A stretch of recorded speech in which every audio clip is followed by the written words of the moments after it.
Well, welcome to another episode of Authentic AF. I'm Dr. Stephanie Ardrey, and with me is Rene Deceuninck from the Netherlands at this very moment. from the Netherlands. Oh my Yeah. goodness, Renee, you're just such a world traveler. So tell me about the Netherlands. How's the weather over there? And actually, you're a little bit ahead. So what time is it over there? So right now it's 8 p.m. 8 p.m. In the Netherlands, and the weather is like, yeah, it's winter. It's cold. It's not really freezing. We had some freezing days, but right now, I'm literally next to the ocean, so we have a lot of wind and a lot of storms and a lot of rain and a lot of. But in the meantime, when I have to do some grocery shopping, I do it by bike. By the way, I have my very like I'm very well dressed and but it's you can go by car, you can go but when I do it on a bike by the way, because I love the challenge with the weather. The challenge is cold, it's freezing. I'm like, it's like, yeah, it's very tempting for me to tempt the weather, and I just love it. I mean, I could take the car, that's not an issue, but I love to, like, yeah, be in that cold weather, have the rain is like nails and on your head, because it's hail, right? So yeah, it's my way of of living. But the Netherlands Okay. is good for now. Yeah, it's very well. Can't Oh, complain. okay, okay. Well, I had a full visual of you on the bike. I'm like, okay, is he on a bike with a backpack? Is he on a bike with a basket? Is it a little old lady Yeah. bike? Is it a high speed, I'm gonna run you over messenger bike or, what Oh, kind of bike? the bike is probably 30 years old. It's probably the oldest bike here in the Netherlands. You really have to, it's exercise. I guarantee you, it's exercise. I have a backpack and when I do grocery shopping, my backpack is full with groceries. So and then I have to go back with my bike, and I have to really, yeah, it's exercise at the same time. You don't have to go to the fitness center. You just make sure you do groceries on your bike, and you'll be surprised how much fitness you do in that very moment. Absolutely. Well, listen, I'm all for multitasking, but and making sure that you do so safely. All right. Well, don't tell anyone that's probably trying to insure you because they may have second thoughts about the safety of you, and putting yourself at risk as a CEO. So be careful.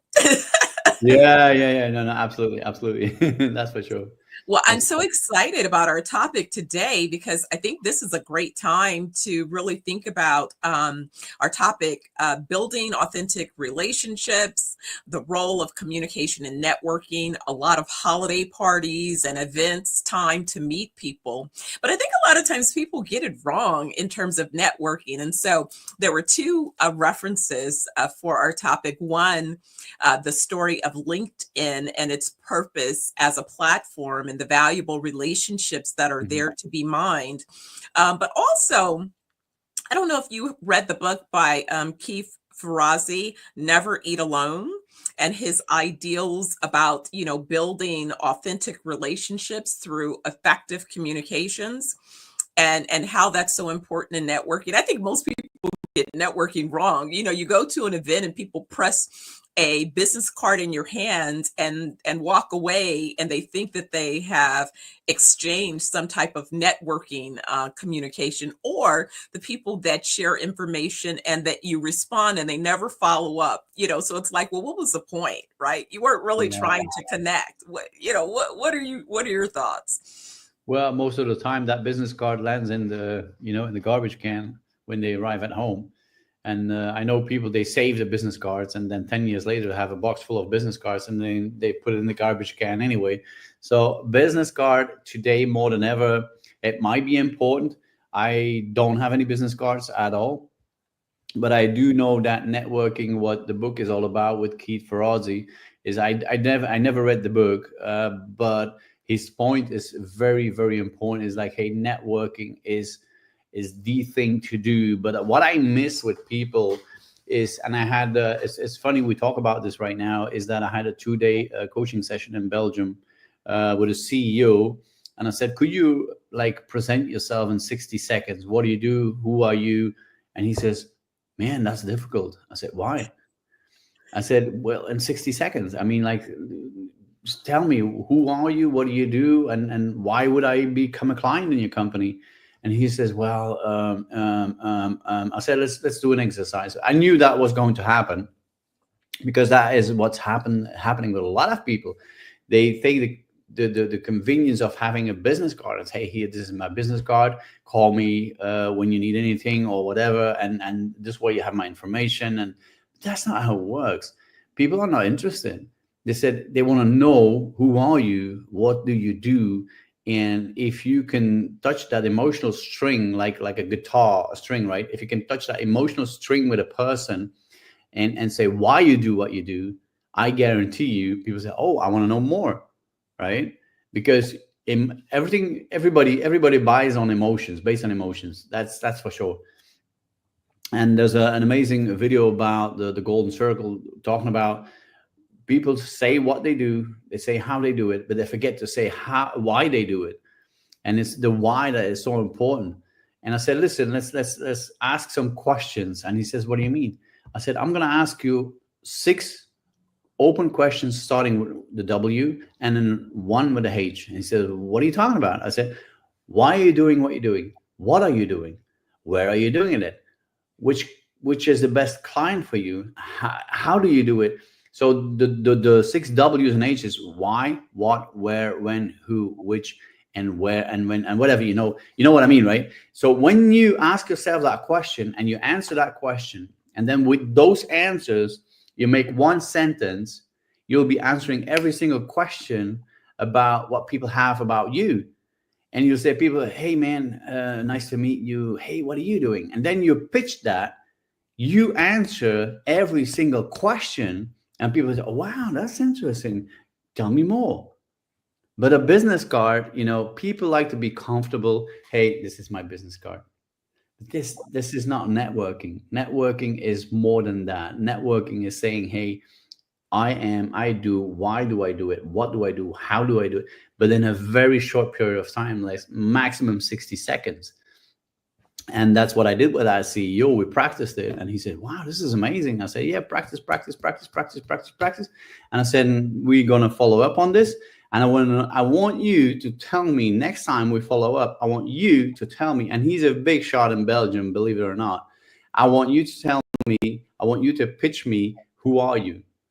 And I guarantee he's going to do it. I mean, we have a very strong bond, and that's how it works in terms of networking, if that makes sense. Now, but do you think you really can create a sticky state change for him, or is he going to fall back into his old habits? Because the other problem that I see in so-called networking environments is that people make a number one big mistake is they go and look for people that they already know, and they kind of huddle in their little cliques, and those cliques become closed circled. So if you're outside of the clique, how do you enter the conversation without sort of being intrusive? And I think sometimes people do that on purpose to keep their clique closed. Well, the thing is that I had a conversation with Grant Cardone. I don't know if you know Grant Cardone. He's a Yes. real estate guru, and he has his own educational company. And what I remember from what he said is that your friends and family have nothing. A stranger has everything. So you have to take that. The question is, what do you want, right? This is the first question. What do you want? Tell me, what do you want? If you want to stick to where you are, why are you calling me? Okay. And if you're calling me and you want to be trained and coached, let me know, what is it that you want? And people say, yeah, this and this and that. But when you stick to your network that you already have, that's good, right? Keep them. There might be good clients, there might be good contacts, but make sure to contact strangers. Strangers have everything. You contact them, you said, hey man, I'm this and that, we're doing this, and can I have like 10 seconds of your time? Because people never have time, right? They're not interested in you. They don't want to buy anything, and they will make time for what they want to make time for, and especially not for you because you're calling them, right? But networking is know who you are, what your value is, why you do what you do, and how you do, and then make sure you have that pitch, and then make sure you use that pitch, and then people might say, oh yeah, tell me. But your friends and family, they have nothing, right? And if you stick to your friends and your family, that's good if that makes you comfortable, but you're not going to do big business. Forget it. I mean, Absolutely. But, when we think about this, and if we were to incorporate this kind of, body language, um, and I'm saying, kind of these closed networks, because again, holiday parties are coming. Here's a great time to go out and practice some new skills, networking and meeting new people. So, how does one expand their network, especially when they're not part of, if you will, the group, and they want to insert themselves into a conversation, or, you know, go and introduce and become part of the communication circle yeah. that seems to be happening? But remember, we met in Vegas in 23, right? In December 23. Remember that? I mean, I Yes. remember it like yesterday. I didn't know you at all. But Oh, see, we had some help because I had people running around making, finding people and introducing and then bringing them to me, because I ended up stepping into a role that was a little bit different than planned. I was just to be a guest at the event like everyone else, but the producer of the event asked me if I would help him out. He was in a bit of a bind, and I was willing to help him out. Didn't realize what I'd signed on for. So I really ended up, helping him out in a much greater capacity than I expected, which took away from my ability to socialize to the degree. So I had to have a few people, be my front end socializing. And I invited several guests. So I had a room full of people. And so I just kind of had them be my fillers. And that's how you and I ended up not really, we met, but it wasn't even, we weren't in the direct conversation. It was the people who yeah. were out filling, who connected to you. And I don't know how they first approached you or you Yeah. approached them. But I did not know one person, not one in Vegas. I mean, I arrived there. I was invited by a few people. Hey, you have to go. You have to do this. You have to do that. And I went. I said, you know what? Let's go. And I went, and I did not know one person. But the first thing I always do is when I meet. So this is the hard part for a lot of people. They stick to their little friendships and this and this and that. But if you really want to grow in this world, if you really want to network, you talk to strangers. And most people are so scared of doing that. First of all, why? You got nothing to lose, right? That's the first thing. The second thing, I will always ask for permission. I said, hey, Dr. Stephanie Ardrey, can I ask you a question? So Mm, what I do, I ask your permission. mm. 99.99% of the time, people say, oh, yeah, sure. Ah, and what's the question? What's your $1 million lead in question? I was noticing you, and I was like, I was wondering, what is it that you do in life? I'm curious. Oh, interesting. Ah, The okay. best, the best moderators are the best are those who ask questions. And you can ask questions, a million questions, but you ask questions, open questions, so people have to come up with a story. That's how you network. And if I ask you, hey, Dr. Stephanie Ardrey, tell me, what is it that you do? And then I zip it. And then you come up with nobody loves silence, by the way. And then you'll come up with a story. And I would say, Dr. Stephanie Ardrey, that's amazing what you do. So why are you doing this? Would you be able to share that with me, please? And then Mm. you come up with another story. And then I said, wow, this is amazing. So where does that happen? Could you explain that to me? Where does that happen? And then before you know it, you're speaking for half an hour, 45 minutes, an hour. And then it's up to you, being the moderator, to wrap it up. Say, hey, Dr. Stephanie, this is amazing. Would you be interested in like sharing details with each other? I mean, this is and then I have an application on my phone, so with a QR code. So you have a smartphone, right? Would you like take my information with the QR code with your camera, and then you have all my information, and we can stay connected and see. You never know what happens in the future, right? You don't sell, you don't talk about money, you don't talk about products, you just share. You build a relationship first. This is what I had to learn myself. I was chasing people, trying to sell, trying to get money, and you know what? Everybody was walking away from me, running away from me. and I started understanding. I mean, I'm talking about a long time ago. But Mhm. what I did have to learn is to build relationships first. And then when you have that relationship, what comes after, that's a different story.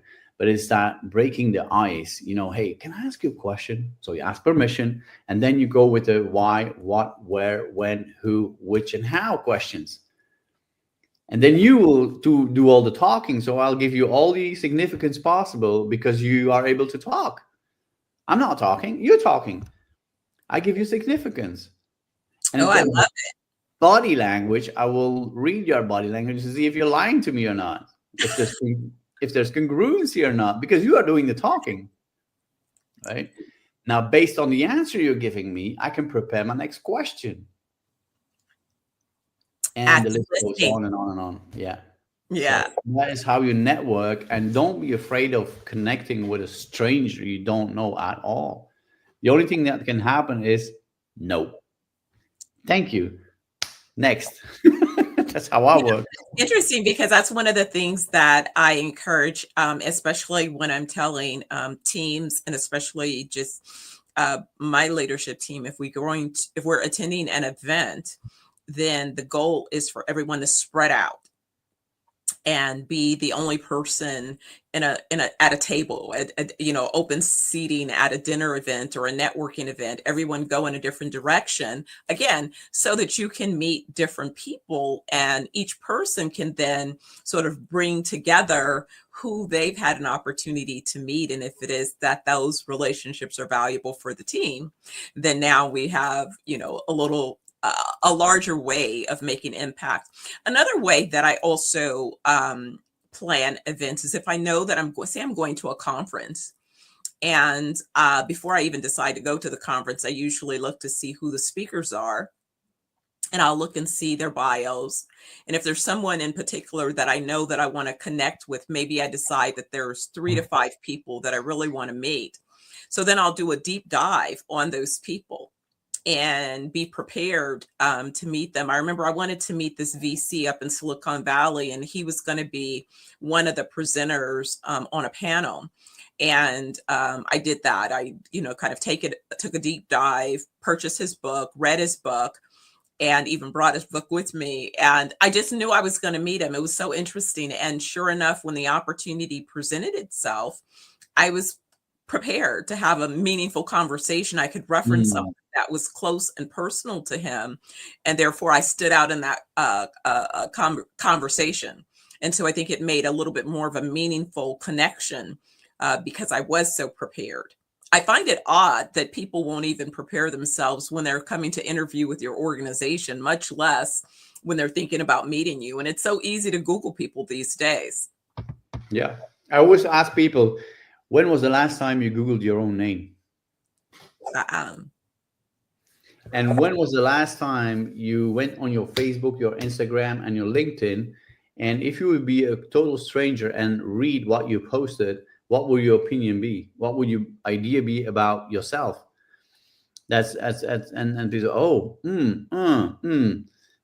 because I check on people on LinkedIn, especially on LinkedIn, because I do business. Most of my business, not to say 80% of all my business, is through LinkedIn, because it's a business platform.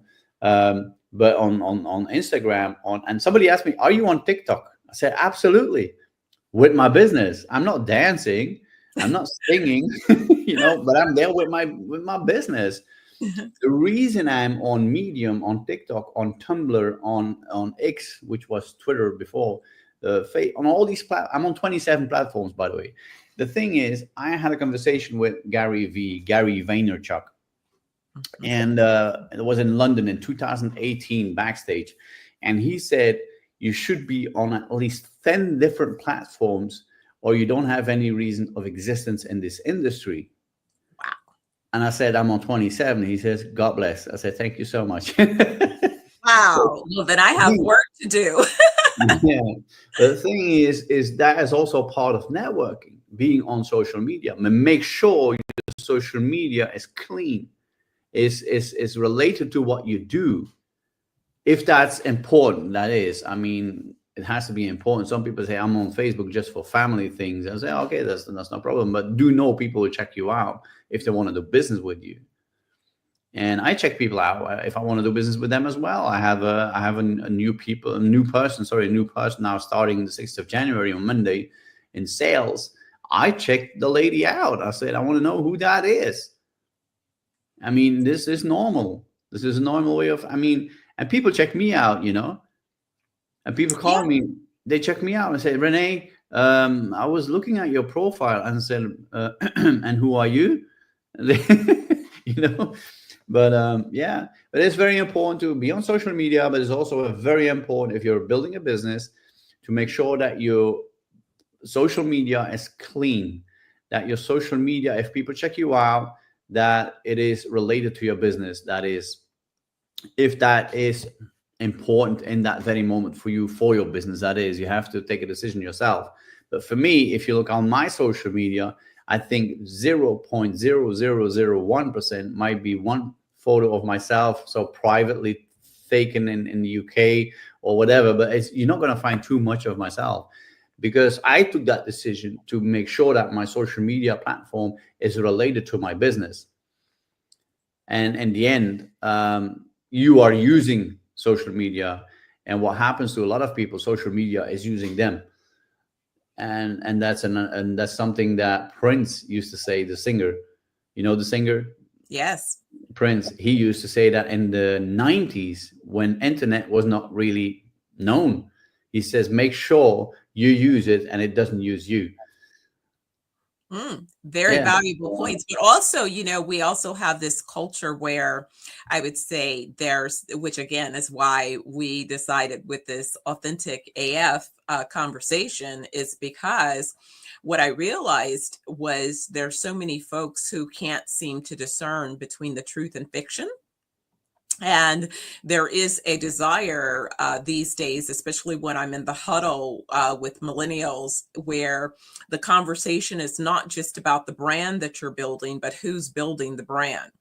And so they're really interested in having some type of connection to you beyond, early on, I owned an advertising agency and I was brilliant at my work. But what I did was I wasn't promoting myself. I was brilliant at promoting my clients. I kept myself out of the stories. Well, I would say these days, some of that is kind of bit me a little bit, because people are like, well, if you did all these things, why didn't we see you? And then like, because I did it for my clients.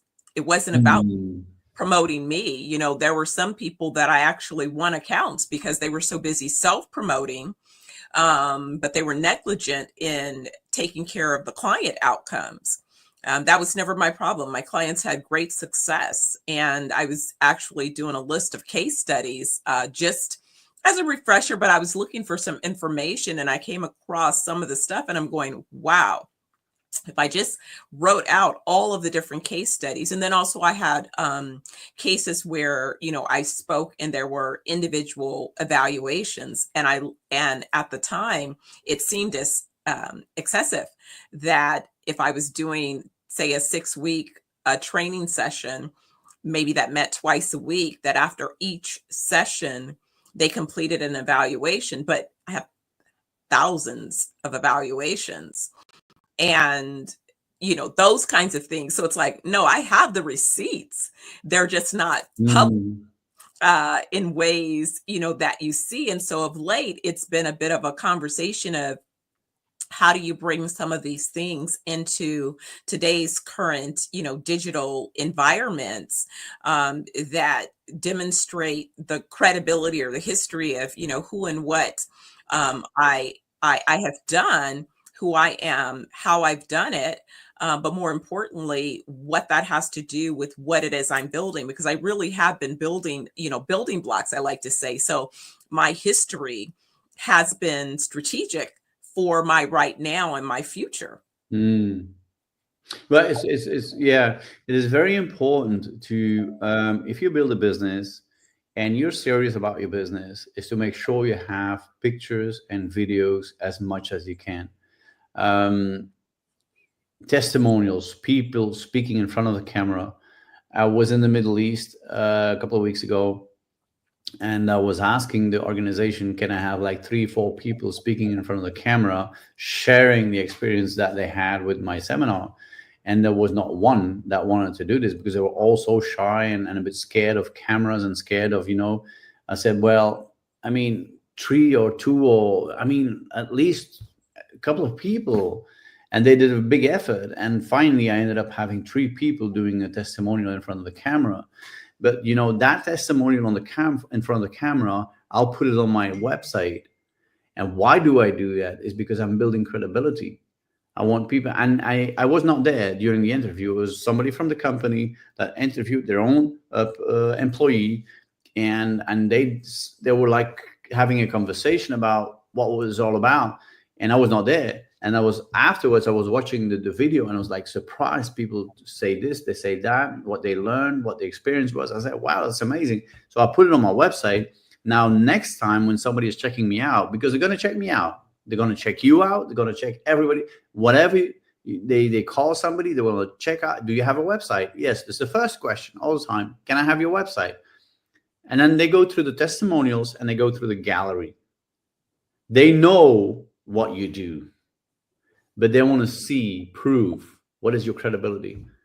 And that's why it's so important to have testimonials, written testimonials, less than videos, because people are not taking time to read. This is so well known and so well documented that people don't read anymore. They won't see a video, and if the video is longer than 20 seconds, they scroll away. This is what's happening today in society. This is reality. But if you know that reality, what should you do? React upon.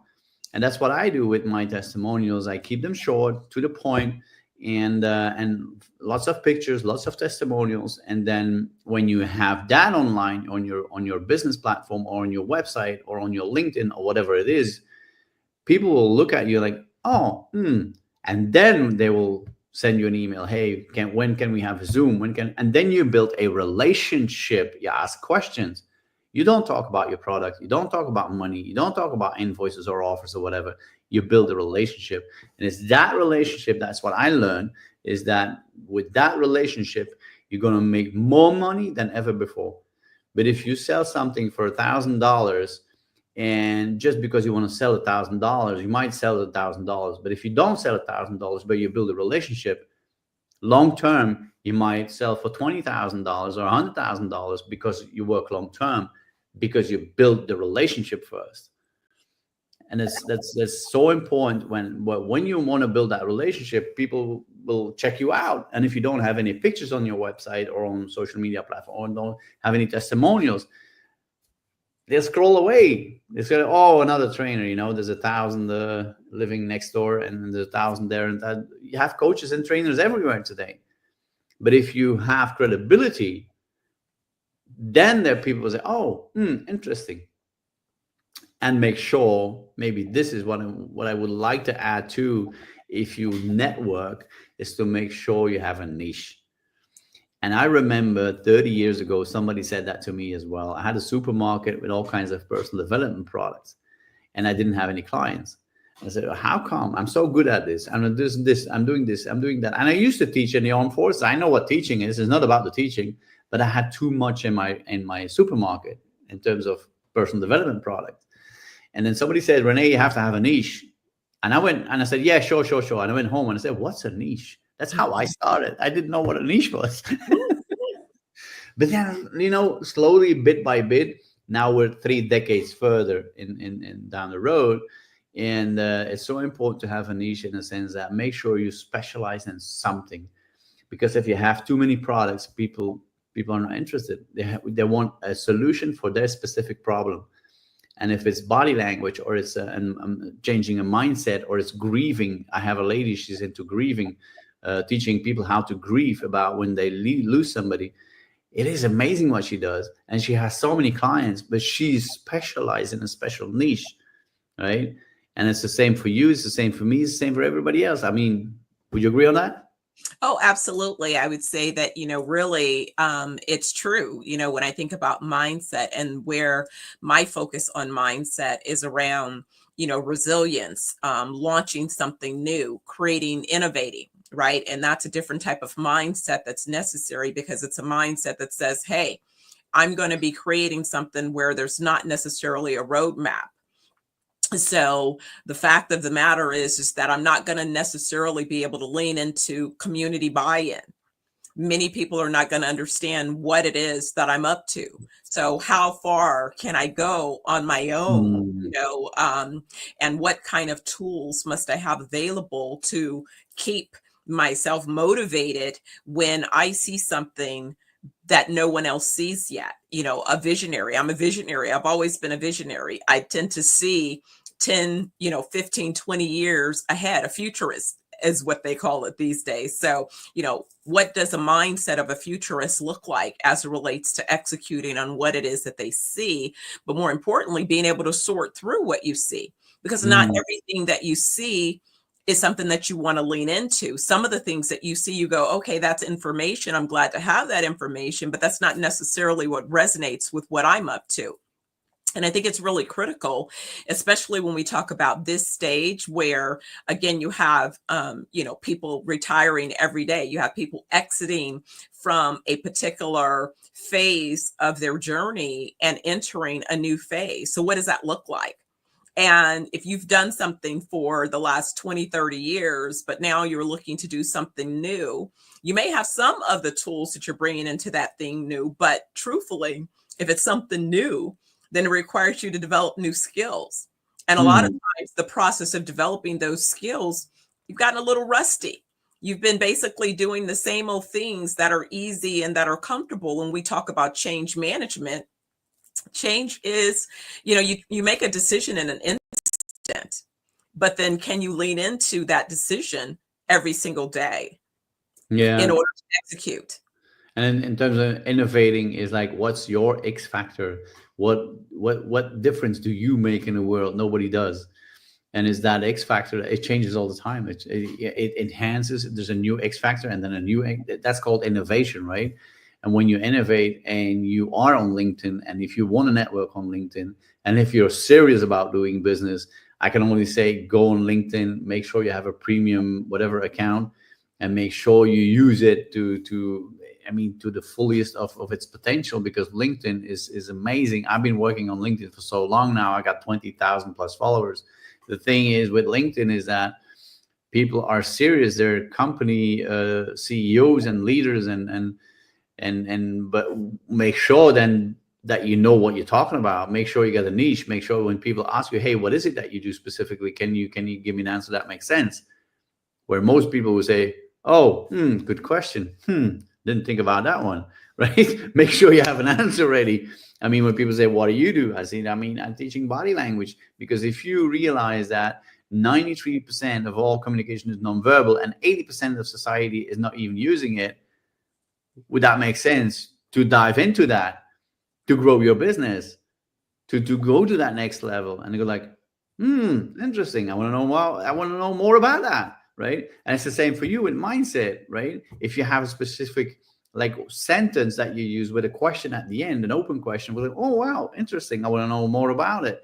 But that is why it's so important to make sure to be prepared, make sure to have a neat, not a neat, a very tight LinkedIn account, to make sure you network on a regular basis, and make sure to network with people you don't know, because the stranger will be interested in you. He has no clue what's happening, and it's that stranger that will say, hey, yeah, I want to know more about you. Yeah, sure, because your friends and family, they know you. They go, oh yeah, sure. Have you ever tried to teach or do a training session for your family or your friends and charge them like $10,000? My very first training session, my Uh-huh. mother came to my very, very first training session. I remember I did my first speaking Yeah. engagement, but that was just, her leaning in and supporting, but it was an outstanding training session, nonetheless. But no, beyond that, no, I wouldn't expect, You my can't son. charge your friends and family 10K. They're going to say, are you nuts? Are you, it's not going to happen, right? Right. No, they think they should get it for free, or they only want the rewards of your work. They're not necessarily leaning into, your work, right? And bless them. I mean, they're your family, you should love them and bless them. Yeah. But doing business, real business, Yeah. do it with strangers, people you don't know. Approach them and said, hey, can I ask you a question? You ask permission, and then you start what I mentioned before. And that most of the time it works all the time. It's yeah. Well, excellent. Well, as usual, we have come and run out of time. Last time you chimed in and reminded us about an upcoming event that I think is worth mentioning again. You want to share with our guests about this upcoming activity? Sure, sure, sure. So we are having our retreat in Jamaica in February. I have to check for the exact days because I don't want to say anything that is not correct. I think it's So the I'm 10th looking or the 16th or something like that. 10 It's till actually 16th. it's Yeah. on our and the connection is scrolling along the program. So Yeah. So the Jamaica retreat is from the 10th till the 16th, which is in the week of Valentine. So we only have space for 5 couples, not more than 5 couples. And if you can see, my tongue is a little bit red. I have been eating beetroot, but we only have space for 5 couples. And from 10 till 16, Valentine is included in it. It's going to be an amazing time. There's a short video on the landing page, and I can't wait to be there. I mean, I'm so looking forward to that. But also the content we're going to share during those 6-7 days is going to be, yeah, it's going to be mind blowing. I've done that before, and each time we finish a retreat, it goes like, oh my goodness, this is good, this is this, and then you see people when they went to a retreat like ours. You see people changing as a couple, as a man wife, you don't have to be married, but if you're a couple, you know, all of a sudden you see people making decisions. They change their mindset. I mean, that's the thing what you do, right? And then they use their body language, and then they speak about their body language with each other, because that's the advice I always give to people. Is like, it's not because I'm teaching you body language. Why don't you speak about it with your partner? Because you can only grow together with it. And I go like, yeah, this is interesting. So that retreat, just go join us. absolutely. And February in Jamaica, actually, to me, just about any time in Jamaica is fabulous. And the cooking, I saw the Yeah. video, the cooking and it's going to be the Yes. jungle and the ocean and the fish. Oh my goodness. Yeah, It's definitely my happy place. I can't wait. I'm counting down. I should be there, any day, right? I'm heading back to my happy place. And I think I'm so giddy I can barely sleep at night because I'm like, it's time to get to my happy place and get out yeah. of the cold. The good old cold. I mean, and in the video they show that one specific day we go to the ocean, to the beach, and then they have the catch of the day, and which is a fish they catch out of the ocean and they put it on the barbecue and stuff. Water is coming into my mouth when I think about it. I mean, it's like, Oh my goodness. And that's every day. I mean, think about it. yeah, The number third best food destination in the world, according to TripAdvisor. That coupled with the Medi Spa integrated immersive treatments. Oh my goodness, you can't go wrong at all. It's going to be a fabulous time. So we can't yeah, wait to host guests. And in fact, it would be a great holiday gift. Plus, there's promotional pricing still happening yeah. to the end of the month. So hurry up and get your couple package secured so we can see you in February in Jamaica. Yes, yes. Looking forward to that. No, I'm so looking forward to that. I mean, I saw the video and we're like, whoa, I can. Oh, I saw myself already there. I mean, it's going to be amazing. And also the people we're gonna meet with, the people we're gonna share stuff with, is gonna be, and it's a variety of things. It's not only coaching or training. It's a variety of different things: the cooking, the food, the coaching, the training, the personal conversation we're gonna have, because it's only for 5 couples. So there's not 1,000 people there. There's gonna be only 10 people there. So yeah, really look forward to that. Honestly, yeah. Absolutely. Absolutely. Well, don't freeze over there in the Netherlands this evening. It's probably not time for nap time or bedtime, but it's probably getting closer. I'm still at the front end of my day here in good What's the old, time now? I'm in Nevada. But what's the time where you are? It'll be right at about 11:30, 11:45, right before noon. Oh wow, here it's 8:40 now. Yeah. So Yeah. PM. All right. All right. All right. Well, guess what? If you're just tuning in, tune in every Monday at 11 a.m. Pacific time for an episode of Authentic AF, where Steph, me, and Rene join to share information with you about mindset and body language and how you can use those tools to deliver your authentic self. So until next time, have a great rest of your day or evening. We'll see you soon. Take All care. right. All right. Bye. Take care. Bye bye.